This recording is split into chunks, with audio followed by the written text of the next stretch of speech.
The night the prince came back from the grave, I saw him standing by my window. His eyes were open, but they were not human eyes anymore. They were black, like oil. His skin looked dry, cracking in lines like old wood. And he was smiling at me. I grew up in a small town in northern Nigeria. My grandfather was a palace guard when Prince Kawu ruled. Everyone in the town knew Kawu was cruel.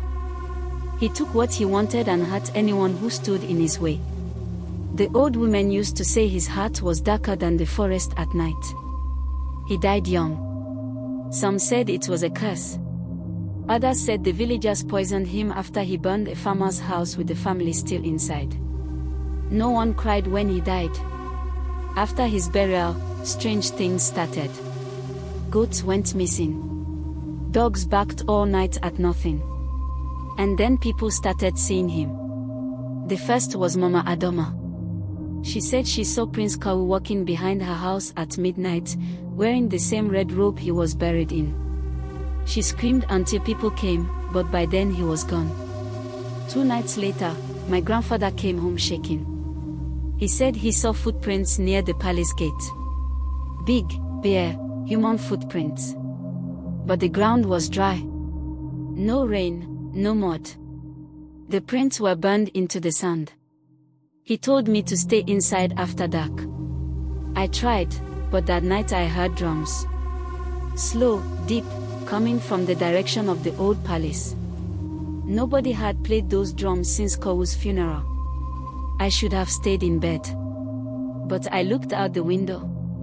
That was when I saw him. He stood under the moonlight. Same red robe. But the fabric was torn, and something was crawling under his skin, like worms. His head turned too far to the side when he looked at me. Then he smiled. I swear I heard his teeth grind like stones. I screamed, but no sound came out. My grandfather ran in, grabbed me, and we both fell to the floor. When he looked out, Kawu was gone. The next morning, half the chickens in the compound were dead.